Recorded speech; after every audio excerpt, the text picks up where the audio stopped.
को लेके, तो मैं आप लोगों को क्लैरिफाई कर दूं, एज रिलैक्सेशन जिन बच्चों ने एडवर्टीजमेंट नंबर 14 ऑफ 2024 में जिन लोगों ने फॉर्म फिल किया था और वो वैकेंसीज गवर्नमेंट ने विड्रॉ कर ली थी, उन सब बच्चों को एज रिलैक्सेशन की फैसिलिटी मिलेगी।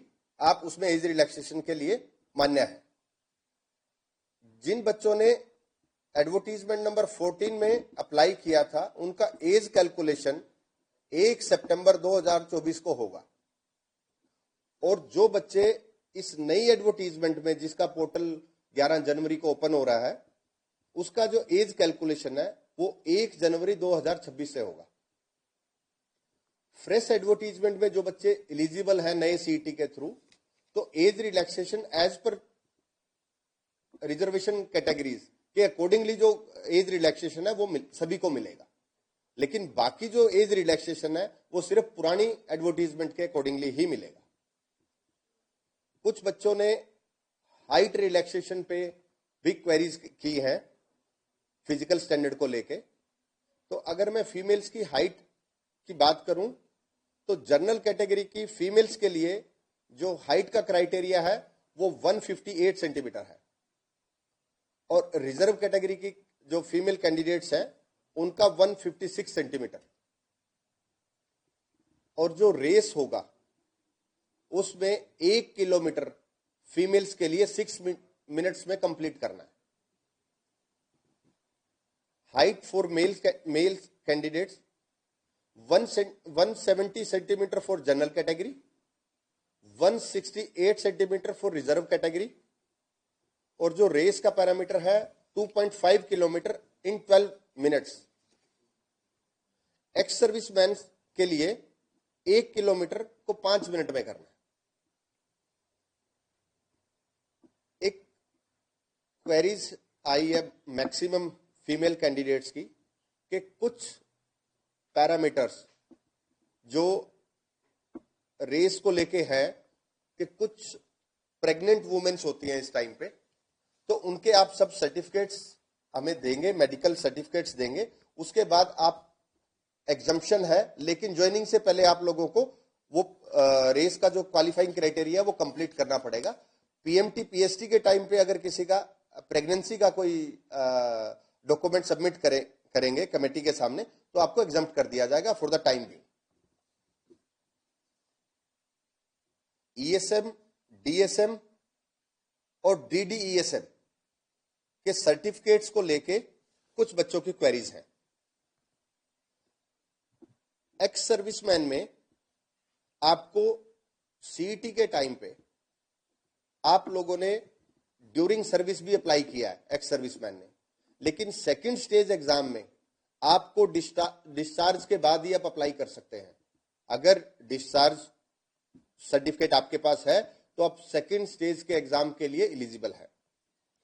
और डिपेंडेंट ईएसएम एलिजिबिलिटी सर्टिफिकेट आपका इशूड और रिन्यूड आफ्टर 12 जनवरी 2025। ये सभी लोग आप ध्यान से इसको नोट कर लें। जो एडवर्टीजमेंट नंबर 14 2024 और एडवर्टीजमेंट नंबर 1 2026, इन दोनों में जो डेट है वो सेम है। 12 जनवरी 2025 के बाद का वो रिन्यू होना चाहिए या इश्यू होना चाहिए। ये बहुत इंपॉर्टेंट है, बहुत लोग इस पे गलतियां करते हैं। अब मैं बात कर रहा हूं रिजर्वेशन सर्टिफिकेट्स की।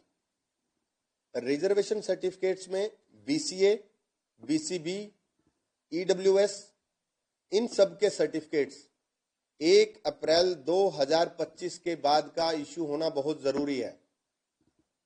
और जिस दिन तक फॉर्म सबमिट किए जाएंगे, last date of form closing date, तो आपके उस बीच के टाइम का होना चाहिए। इससे पहले भी इस पर्टिकुलर इश्यू पे लिटिगेशन हुई है।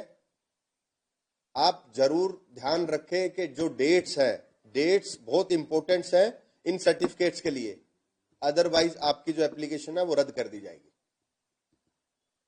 कुछ बच्चे बीसीए, बीसीए और बीसीबी में पंचायती राज से रिलेटेड जो सर्टिफिकेट इश्यू होते हैं वो अटैच कर देते हैं, वो मान्य नहीं है।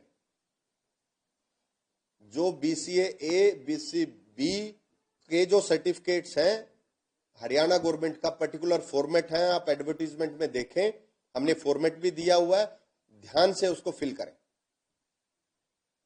ओबीसी और ईडब्ल्यूएस में कुछ बच्चे हमने बहुत बार नोट किया है, सेंट्रल जॉब्स के रिगार्डिंग जो सर्टिफिकेट बनते हैं उनका फॉर्मेट अलग होता है, आप वो ना अटैच करें, हरियाणा गवर्नमेंट जॉब्स के रिलेटेड जो फॉर्मेट है उसको ही अटैच करें। डीएससी और ओएससी के जो सर्टिफिकेट्स होंगे वो 13 नवंबर 2024 के बाद के बने हों, क्योंकि इस डेट पे नोटिफिकेशन हुआ था, ओएससी और डीएससी का बाइफर्केशन हुआ है। तो इसके अकॉर्डिंगली ये सर्टिफिकेट, कुछ बच्चे एससी का जो सर्टिफिकेट है ओल्ड सर्टिफिकेट वो लगा देते हैं, वो इनवैलिड रहेगा। आपको ओएससी और डीएससी सर्टिफिकेट्स का ही सर्टिफिकेट अटैच करना है और वो 13/11/2024 के बाद का इश्यू होना चाहिए। कुछ बच्चों का क्लैरिफिकेशन था पीडब्ल्यूडी कैंडिडेट्स के लिए, लेकिन पीडब्ल्यूडी कैंडिडेट्स पुलिस डिपार्टमेंट में, क्योंकि मेडिकल फिटनेस सर्टिफिकेट इश्यू होता है, तो पीडब्ल्यूडी की सीट्स पुलिस डिपार्टमेंट में नहीं होती है। कुछ बच्चों की क्वेरीज थी पीएमटी और पीएसटी को लेके, तो आप पीएमटी और पीएसटी की तैयारियां शुरू कर दीजिए, बड़ा जल्दी हम इसको सेपरेटली इशू करेंगे और आपको पीएमटी पीएसटी का शेड्यूल बड़ा जल्दी आप लोगों को मिलेगा। सिलेबस के रिगार्डिंग, सिलेबस ऑलरेडी एडवर्टीजमेंट में है, हमने अनाउंस किया है, आप उसको देखें। और मार्क्स का जो बाइफर्केशन है, 97 marks for the written exam और एनसीसी के लिए 3 एडिशनल एनसीसी सर्टिफिकेट के लिए 3 मार्क्स का एडिशनल एक पैरामीटर है। जो बच्चे एनसीसी क्वालिफाइड है, ए बी सी सर्टिफिकेट है, उनको पैरामीटर के अकॉर्डिंगली नंबर्स मिलते हैं। इसके अलावा जो बच्चे फॉर्म फिल करते हुए फोटो अपना क्लियर नहीं लगाते, एक पर्टिकुलर रेजोल्यूशन का फोटो जो क्लियर लेटेस्ट फोटो वो आपको लगाना चाहिए।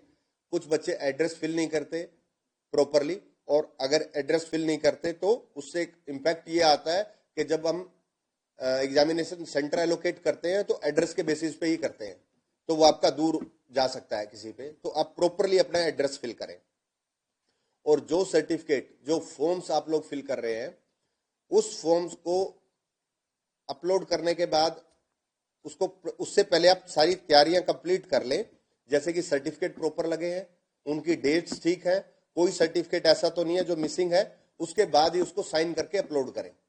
कुछ बच्चे अपलोड ही नहीं करते, उनका एप्लीकेशन रद्द हो जाता है, और कुछ बच्चे विदाउट साइन अपलोड कर देते हैं। एक सबसे ज्यादा जो इशू कमीशन ने आइडेंटिफाई किया है कि बच्चे फॉर्म खुद फिल नहीं करते। तो मेरी आप सबसे रिक्वेस्ट है कि आप फॉर्म खुद फिल करें, और आप अगर फॉर्म फिल खुद भी नहीं कर पा रहे हैं तो आप फॉर्म का जब प्रिंट आउट लेते हैं तो उसको अच्छे से रीड करें, उसको चेक करें, एक एक पैरामीटर बहुत इंपॉर्टेंट है, तो उस पैरामीटर को आप चेक करें कि कोई ऐसा तो नहीं है जो आपकी फॉर्म को रद्द कर देगा। और बहुत सारे ऐसे बच्चे हैं जिनका फॉर्म प्रॉपरली फिल नहीं होता और वो सिलेक्शन जोन में होते हैं, लेकिन उनका रिकमेंडेशन लेटर हम लोग नहीं कर पाते क्योंकि उनके फॉर्म में गलती होती है। इसके अलावा कुछ लोग, जैसे 2-3 दिन पहले मैंने क्लैरिफिकेशन भी दिया सोशल मीडिया के माध्यम से कि कुछ बच्चों की क्वेरी ये थी कि एक जॉब ज्वाइन करने के बाद स्कोर इनवैलिड हो जाएगा। उसमें आप सीईटी पॉलिसी में देखें, क्लोज बिल्कुल क्लियर है, वहां मेंशन्ड है कि अगर आप कोई नौकरी ज्वाइन करते हैं उसके 90 दिन के अंदर अंदर आप सेम पे स्केल की किसी भी नौकरी पे स्विच कर सकते हैं अगर कोई ऐसा रिजल्ट डिक्लेयर होता है या आपका कहीं सिलेक्शन होता है, और 19 डेज के बाद उस पे स्केल पे आपको बार कर दिया जाएगा। लेकिन हायर पे स्केल पे आप सभी जॉब्स के लिए एलिजिबल है जब तक आपका सीईटी स्कोर वैलिड है। लेकिन मैंने खुद भी इसको देखा है, हमारी सोशल मीडिया टीम ने भी देखा है कि कुछ बच्चे, जब ऐसी खबरें आती हैं तो वो इस पे बहुत ज्यादा क्वेरीज करते हैं और किसी पे भी विश्वास कर लेते हैं। तो प्लीज आप ऐसा ना करें। आपको कोई भी क्लैरिफिकेशन चाहिए तो आप कमीशन से ले सकते हैं, मुझसे मिल सकते हैं, मेंबर साहिबान से मिल सकते हैं, सेक्रेटरी साहब से मिल सकते हैं। तो आप पैनिक क्रिएट ना करें और उसकी क्लैरिफिकेशन पे जाएं। कुछ यूट्यूबर्स सोशल मीडिया पे और अदरवाइज जो खबरें प्रॉपर वेरिफिकेशन के बाद नहीं करते, आप उसको वेरीफाई कर लें और वेरीफाई करने के बाद जो भी आपका नेक्स्ट स्टेप है उस पर जाएं। दूसरा जो सीएससी सेंटर का एक इश्यू आया है कि सीएससी सेंटर पे आप लोग फॉर्म फिल कराते हैं, जो बहुत सारे बच्चे हमें बोलते हैं। आप उनसे फिल करा सकते हैं, लेकिन कोशिश ये करें कि आप खुद फॉर्म फिल करें। बहुत बार ऐसा देखा गया है कि किसी बच्चे के सर्टिफिकेट किसी दूसरे बच्चे के साथ अटैच कर दिए जाएंगे, बहुत बार ऐसा देखा गया है। तो वो जब आप साइन करते हैं तो ध्यान करें इन चीजों का। तो जो ये क्वेरीज थी, ये जो हमारे सामने आई है, जो आप लोगों ने रखा, तो ये तो मैंने सारी चीजें जो आई हैं वो आप लोगों को क्लियर की हैं। कुछ लाइव में अगर कुछ है तो ओके।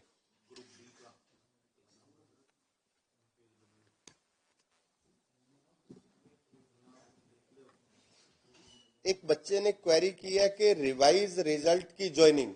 रिवाइज रिजल्ट जो है वो स्टे है, जब तक वो डिसाइड नहीं होता तब तक किसी भी बच्चे की हम ज्वाइनिंग कराने में असमर्थ हैं। तो जैसे ही case I think final stage पे है, जैसे ही वो डिसाइड होगा तो उसमें ज्वाइनिंग के प्रोविजन पे आगे काम करेंगे। जेबीटी मेवात कैडर में हम लोगों ने रिप्लाई फाइल किया है, इस पर्टिकुलर मैटर पे भी स्टे है और रिप्लाई फाइल हो गया, फाइनल स्टेज पे आर्ग्यूमेंट पे केस है। जैसा ही कंप्लीट होगा इसमें प्रोसेस स्टार्ट करेंगे। Group C waiting, group C waiting में रेगुलर मीटिंग्स चल रही हैं चीफ सेक्रेटरी ऑफिस से, और बड़ा जल्दी ही इसमें आप लोगों को हम एक इसको क्लियर करके, कुछ टेक्निकल इश्यूज है इसको रिमूव करके हम जेबीटी वेटिंग लिस्ट के लिए आपको वेटिंग लिस्ट का प्रोविजन करके देंगे। ओके। एक क्वेरी आई है कि पुलिस की वैकेंसी जो है वो बढ़नी चाहिए। तो ये हमारे ज्यूरिडिक्शन का मैटर नहीं है, जो रिक्विजिशन डिपार्टमेंट भेजता है हमें उस पर ही काम करना होता है। तो अभी हमें पुलिस डिपार्टमेंट ने 600 का ही किया है, तो इसको हम नहीं बढ़ा सकते, ये यही रिक्विजिशन है, तो इसके अकॉर्डिंगली हमें करना है। भविष्य में जो रिक्विजिशन आएंगी तो उसके अकॉर्डिंगली काम करेंगे।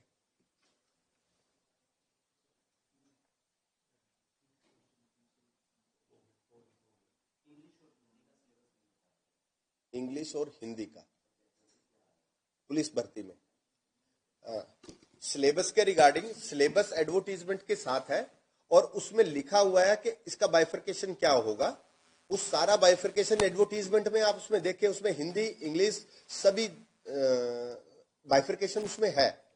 तो आप प्लीज जो एडवर्टीजमेंट में जो सिलेबस है उसको अच्छे से ध्यान से पढ़ें।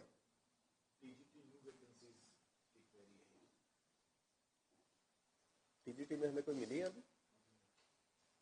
टीजीटी की कोई वैकेंसीज हमें रिसीव हुई? टीजीटी के लिए एक क्वेरी आई है कि टीजीटी में न्यू वैकेंसी कब तक आएंगी। अभी तक हमारे पास टीजीटी की कोई भी वैकेंसी रिक्वेजिशन है वो रिसीव नहीं हुई है। जैसे ही रिसीव होंगी तो उसमें नेक्स्ट प्रोसेस स्टार्ट होगा।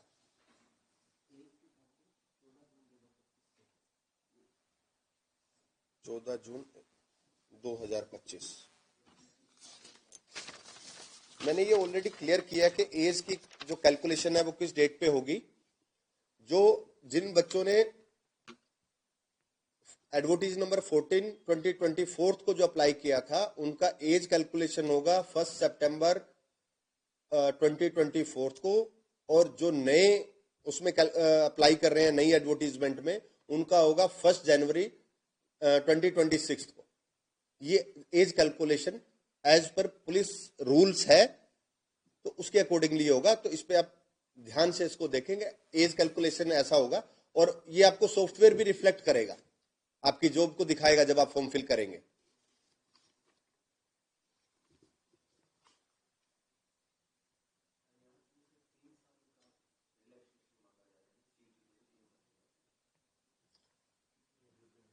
एज रिलैक्सेशन के रिगार्डिंग मैटर कमीशन ना तो एज रिलैक्सेशन दे सकता, ये सरकार का काम है। और कुछ बच्चे मुझसे भी मिले थे और आई थिंक बच्चों ने रिप्रेजेंटेशन भी दिया है चीफ सेक्रेटरी साहब को। तो जैसे ही कोई इंस्ट्रक्शन आएगी उसके अकॉर्डिंगली हम एक्ट करेंगे। अभी हमारे पास ऐसा कोई इंस्ट्रक्शन नहीं है, तो इस पर्टिकुलर स्टेज पे तो मैं नहीं कर सकता। अगर गवर्नमेंट इसका डिसीजन लेती है तो उसके बाद ही हम उसमें फर्दर एक्टिविटी कर पाएंगे।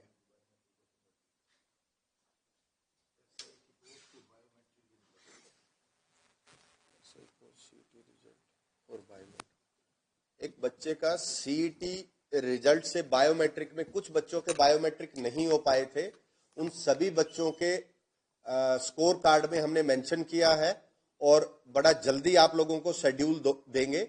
आपको जनवरी में भी हो सकता है और फरवरी के फर्स्ट वीक तक हम इसको स्टार्ट कर देंगे। तो आपको बायोमेट्रिक के लिए वेरिफिकेशन के लिए कमीशन एक शेड्यूल जारी करेगा और आप प्लीज उसमें आके बायोमेट्रिक करवाएं। जो सीईटी पॉलिसी में कुछ पर्टिकुलर पोस्टें हैं जो सीईटी में रखी गई हैं, जो टीचिंग है जैसे टीजीटी है, पीआरटी है, इनको बाहर रखा गया है सीईटी से, और बाकी जो सभी पोस्टें हैं वो सीईटी के अंडर आती है। तो आप सीईटी पॉलिसी अगर पढ़ेंगे तो आपको किसी भी पैरामीटर पे आपको पता लगेगा कि कौन सी पोस्ट सीईटी के अंडर है और कौन सी सीईटी के प्रीव्यू से बाहर रखी गई है।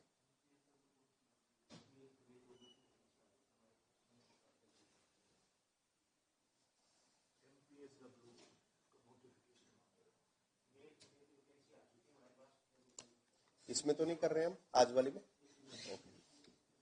इस साल में हमने 5500 वैकेंसीज तो ऑलरेडी एडवर्टाइज कर दी हैं। आज हम 3112 और पोस्टें एडवर्टाइज कर रहे हैं जो पीछे विड्रॉ की थी। आज वो सारी, क्योंकि आज उनका लास्ट डेट है, तो आज हम उनको एडवर्टाइज कर रहे हैं और इनका नंबर है 3112। अगर उसमें से मेन जो मैं पोस्टें बोलूं, एक फिटर की पोस्ट है, ड्राफ्टमैन की पोस्ट है, ऑटोकैड की पोस्ट है, फॉरेस्टर है, स्टेनो है, ऑपरेटर है, ऐसी नंबर ऑफ पोस्टें हैं जिनका नंबर है 3112। वो आज हम एडवर्टाइज कर देंगे। तो तकरीबन 8800 के आसपास एडवर्टीजमेंट हो जाएंगी आज कंप्लीट, 5500 पुरानी और ये। तो आप लोग सारे पीएमटी, पीएसटी और ये बाकी पोस्टों की तैयारी करिए। इनका शेड्यूल हम जल्दी जारी करेंगे और जो इसके अलावा भी हमें कुछ रिक्वेजिशन रिसीव हुई है तो बड़ा जल्दी आपको उनका भी एडवर्टीजमेंट आपको आने वाले दिनों में देखने को मिलेगा।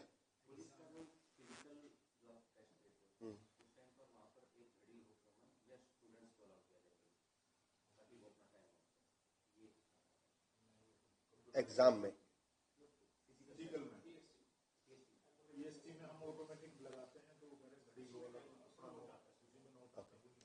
कुछ बच्चों की क्वेरीज है कि वहां पे टाइमिंग के लिए घड़ी लगी हो जब आप पीएम रेस के लिए जाएंगे पुलिस डिपार्टमेंट की भर्ती के लिए, वो पॉसिबल नहीं है क्योंकि आपकी टैग लगा होता है, एक चिप लगी होती है आपकी बॉडी में, जो जैसे ही आप एंटर करेंगे तो आपको उस पर टैग करेंगे और उससे ही, क्योंकि फ्रैक्शन ऑफ सेकंड्स भी कैलकुलेट करते हैं तो घड़ी से वो कैलकुलेट ही नहीं हो पाएगा।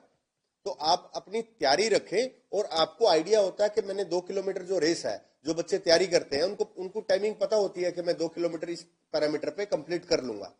तो आपके इलेक्ट्रॉनिक वो जो डिवाइस है उससे ही ट्रैक हो सकता है, अदरवाइज वो फिजिबल ही नहीं है।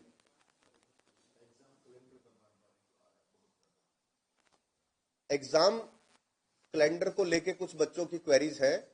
एग्जाम कैलेंडर में ये जो अभी एडवर्टाइज किए हैं इनको बहुत जल्दी आप लोगों को देंगे और एग्जाम कैलेंडर के लिए भी हम सरकार से बीच में 2-3 मीटिंग्स कर चुके हैं जिसमें बहुत अच्छी स्टेज पे हम चले गए हैं। जल्दी ही आप लोगों को वो भी एग्जाम कैलेंडर के लिए भी आपको जल्दी मिलेगा। लेकिन जो एडवर्टाइज किया है इनका तो आपको बहुत जल्दी हम लोग टेंटेटिव शेड्यूल जारी कर देंगे।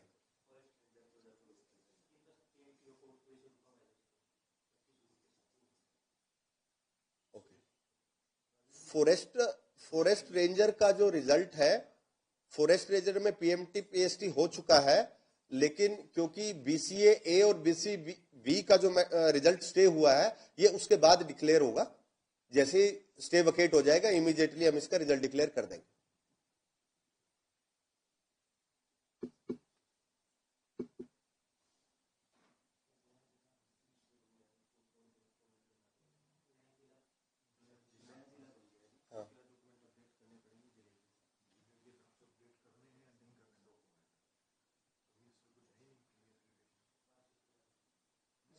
इस पे क्या फर्क पड़ेगा?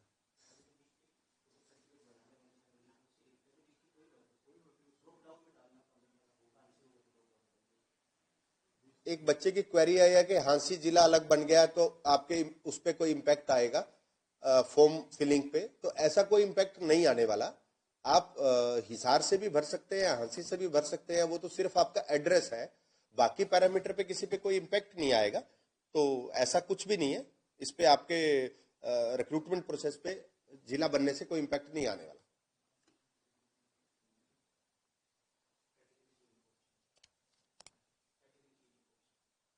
कैसे?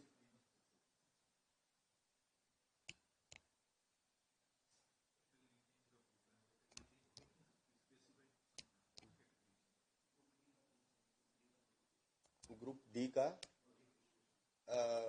जो ग्रुप डी का सीईटी एग्जाम, ग्रुप डी के सीईटी एग्जाम में जैसे आप लोगों ने सोशल मीडिया पे भी देखा है, हमारी तैयारियां चल रही हैं।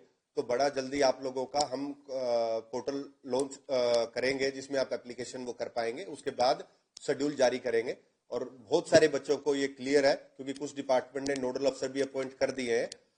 तैयारियां लास्ट स्टेज पे हैं, जल्दी ही आपको पोर्टल ओपन हम लोग करेंगे।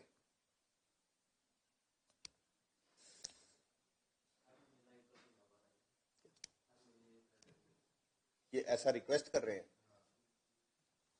कुछ बच्चे रिक्वेस्ट कर रहे हैं कि हर महीने लाइव करने को, कि भी मैं हर महीने लाइव करूं, तो जो मुझे पॉसिबल तो नहीं लगता, लेकिन मैं आप लोगों से इतना जरूर कमिट कर सकता हूं कि जब भी कोई जरूरी मुद्दा होगा, आप लोगों का रिक्वेस्ट होगा, कुछ भी क्लैरिफिकेशन, तो मैं जरूर लाइव आऊंगा और आपके सवालों का जवाब दूंगा। अभी भी मैंने कोशिश करी है कि सारे ही जितने बच्चे क्वेरीज रख रहे हैं उनको क्लियर करें, और हम कोशिश भी करते हैं क्लियर करने की। तो वो मेरा जरूर आपसे रहेगा कि अगर जब भी जरूरत होगी मैं लाइव आने को लिए हमेशा तैयार हूं। अगर लाइव आने से कुछ फायदा होता हो बच्चों का, तो मेरी तरफ से कभी भी ऐसा नहीं होगा कि मैं नहीं आऊंगा, मैं जरूर आऊंगा। हर महीने लाइव आना ये थोड़ा सा मुश्किल हो जाएगा, लेकिन जब भी जरूरत होगी तो मैं जरूर आऊंगा।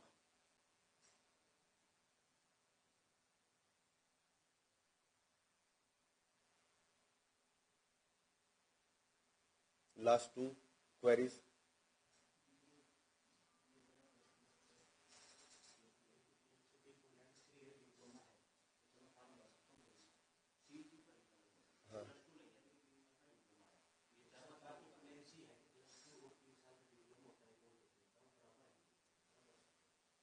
एक बच्चे की क्वेरी है कि कुछ बच्चों की क्वेरीज है कि मैं +2 पास नहीं हूं लेकिन 10th के बाद मेरा 3 साल का डिप्लोमा है।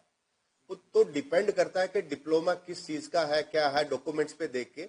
लेकिन ओवरऑल मैं एक चीज कह सकता हूं, अगर 10वीं के बाद कोई डिप्लोमा 3 साल का है तो इक्विवेलेंसी होती है, तो इक्विवेलेंसी के अकॉर्डिंगली +2 वो बच्चे अप्लाई कर पाएंगे। लेकिन ये सब्जेक्ट टू सब्जेक्ट वेरी करेगा कि आपका किस चीज का डिप्लोमा है, कहां से है। लेकिन ऐसा पैरामीटर है आपके, अगर 3 साल का डिप्लोमा है तो आप उसमें एलिजिबल हो सकते हैं। तो आप सर्टिफिकेट चेक कर लें, और कोई ऐसा पर्टिकुलर है तो कमीशन में आके विजिट कर लें, कमीशन में हम लोग आपको क्लैरिफाई कर देंगे।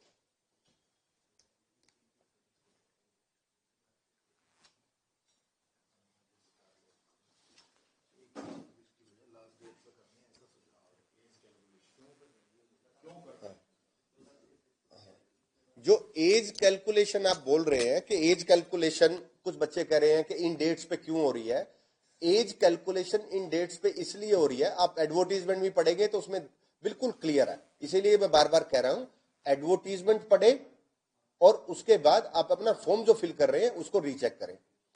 डेट एज का एज जो कैलकुलेशन है वो पुलिस रूल्स में डिफाइंड है कि पुलिस रूल में जब भर्ती होगी किस डेट को काउंट होगा। जिस महीने में भर्ती होगी, जब भी होगी, उसकी फर्स्ट डेट को एज कैलकुलेट करेंगे, ऐसा पुलिस रूल्स कहते हैं। तो हमें उनके अकॉर्डिंगली ही ये एज कैलकुलेट करना पड़ेगा।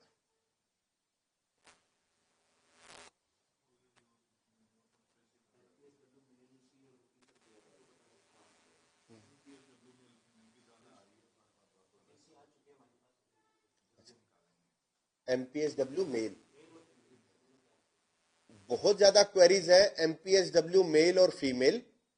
तो दोनों की रिक्वेजिशन हम पे आ चुकी हैं और हम जल्दी ही उसको, जैसे आज हम 2 एडवर्टाइज कर रहे हैं, आपको आने वाले 2, 4, 5, 10 दिनों में आपको इनकी भी वैकेंसीज की एडवर्टाइज हम इनको कर देंगे। तो रिक्वेजिशन हमारे पास आ चुकी है।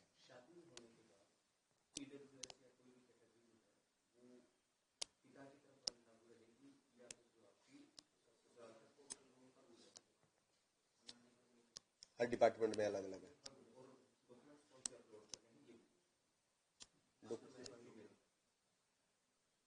नहीं, इसमें दो क्राइटेरिया है कि ये बड़ा टेक्निकल क्वेश्चन है। अब शादी के बाद के कुछ ईडब्ल्यूएस के वो कर रहे हैं, ये काफी टेक्निकल क्वेश्चन है। इसमें जो विद इन स्टेट है उसका अलग इम्पैक्ट है, और अगर शादी हरियाणा से बाहर हुई है उसका इम्पैक्ट अलग है। तो दोनों पैरामीटर अलग है। मैं इस पे एक अलग से डिटेल क्लैरिफिकेशन सोशल मीडिया के थ्रू मैं शेयर कर दूंगा आने वाले 1-2 दिन में, तो आप लोगों को विद एग्जांपल तो ज्यादा बेटर होगा, वो आपको क्लियर हो जाएगा। हम दोनों ही क्लैरिफाई कर दें, नोट कर लो यार। इसके अलावा कोई क्वेरी नहीं। हमने कोशिश की है कि मैक्सिमम बच्चों की क्वेरीज को एड्रेस करें, और मुझे लगता भी है कि शायद हमने मैक्सिमम क्वेश्चंस लिए हैं बच्चों के। तो मेरा अंत में आप लोगों से यही उम्मीद है, हम ऐसे ही बीच बीच में आते रहेंगे, आप लोगों के साथ चीजें शेयर करते रहेंगे। लेकिन मैं आपसे उम्मीद करूंगा कि आप कमीशन के साथ खड़े रहे। आप लोगों के बिना हम बहुत अच्छा काम नहीं कर पाएंगे। अगर बच्चे कमीशन का साथ देंगे तो हम टाइमली रिक्रूटमेंट भी कर पाएंगे, और बहुत ऐसी चीजें हैं जो बच्चे हमें बताते हैं। आप हमें सजेशन भेजते रहें, फीडबैक भेजते रहें, और बीच बीच में जब भी ऐसी कोई रिक्वायरमेंट होगी तो हम आपके साथ लाइव में चीजें शेयर करते रहेंगे। और जो हमें आप लोगों से सपोर्ट चाहिए वो ये कि बच्चे कोई भी गलत खबर पे विश्वास ना करें, आप उसको वेरीफाई कर ले कमीशन से। हम हर बार आपकी हर क्लैरिफिकेशन का जवाब देने के लिए रेडी हैं। आप अपनी तैयारी शुरू कर दें, फिजिकल की भी और सेकंड स्टेज के स्किल एग्जाम की भी। आप अपनी तैयारी पे ध्यान दें, इन अफवाहों पे ध्यान ना दें, और बहुत जल्दी आपको शेड्यूल देंगे और आपको जल्दी ही इनका रिक्रूटमेंट प्रोसेस हम कंप्लीट करेंगे।